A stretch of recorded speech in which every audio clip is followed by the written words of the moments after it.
30 کروڑ کے قریب عرب ہیں، یہ امیین جن کا حضور نے کہا تھا تمہاری طرف خاص طور پر بھیجا گیا ہوں، انی لرسول اللہ الیکم خاصۃً۔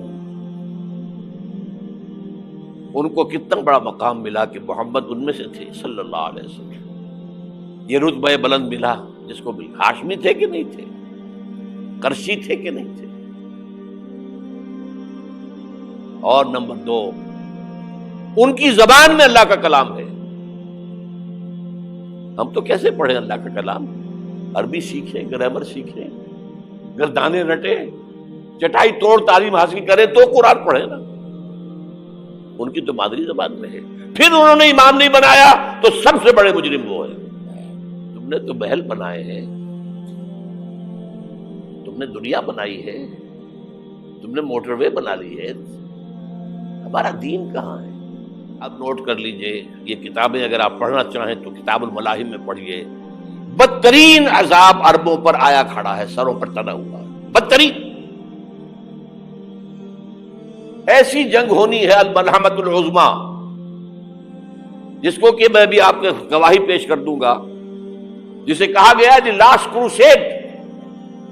یہ کروسیڈ،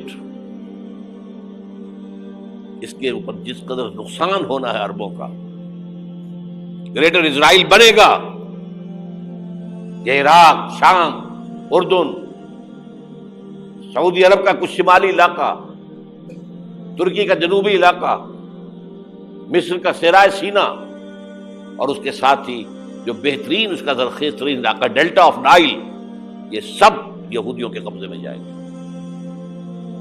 اس کو حدیث میں کہا گیا الملحمۃ العظمیٰ۔ عیسائی 80 علم لے کر اے مسلمانوں تم پر حملہ آور ہوں گے، اور ہر علم کے نیچے 12,000 فوج ہوگی، 9.5 لاکھ فوج۔ یہ نیٹو کی تیاری کس کے لیے ہو رہی ہے؟ جب USSR کا خاتمہ ہوا تو پوچھا گیا تھا نیٹو چیف سے، اب کس لیے؟ تمہارا وہ دشمن تو ختم ہو گیا، اب ہمیں اسلامک فنڈامنٹلزم سے نمٹنا ہے۔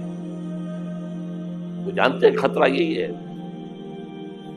اب اسلام ابھر سکتا ہے، مسلمانوں کے سینوں کے اندر وہ آگ ہے،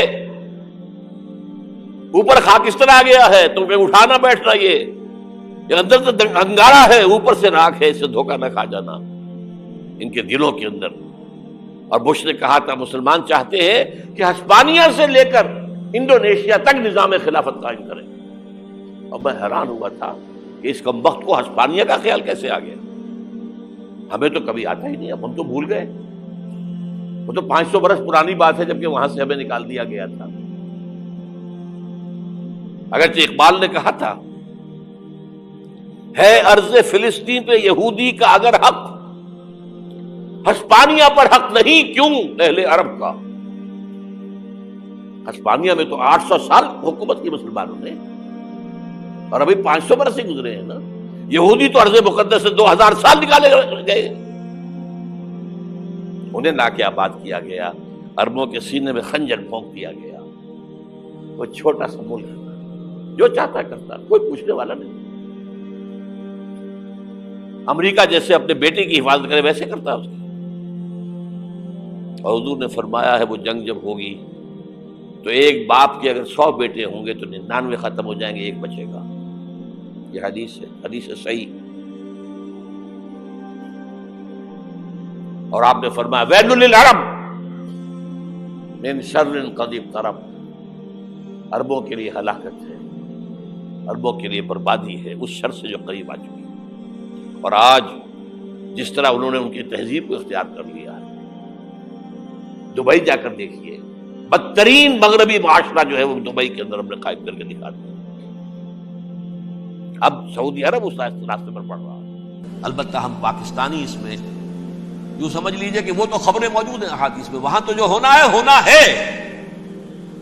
اتنے انسان مریں گے، اتنے انسان مریں گے کہ ایک پرندہ جو ہے اڑتا چلا جائے گا، وہ نہیں چاہے گا کہ نیچے اترے تو کسی لاش پر اترے، اسے جگہ نہیں ملے گی زمین خالی کر کہیں اتر سکے، تھک ہار کر گرے گا، مرے گا تو بھی لاش کے اوپر گرے گا۔ یہ الفاظ ہے صلی اللہ علیہ وسلم۔ الملحمۃ العظما الملحمۃ الکبریٰ، دی لاسٹ کروسیڈ، اس کی تیاری ہو رہی ہے۔ وہ الملحمۃ العظما اور ملحمۃ الکبریٰ جو ہے وہ آنے والی ہے۔ ابن ماجہ میں کبریٰ کہا ہے، اکبر کا مؤنث کبریٰ، ملحمہ کبریٰ سب سے بڑی جنگ اور ملحمہ عظما سب سے عظیم جنگ، یہ ہوگی اور بہت جلد۔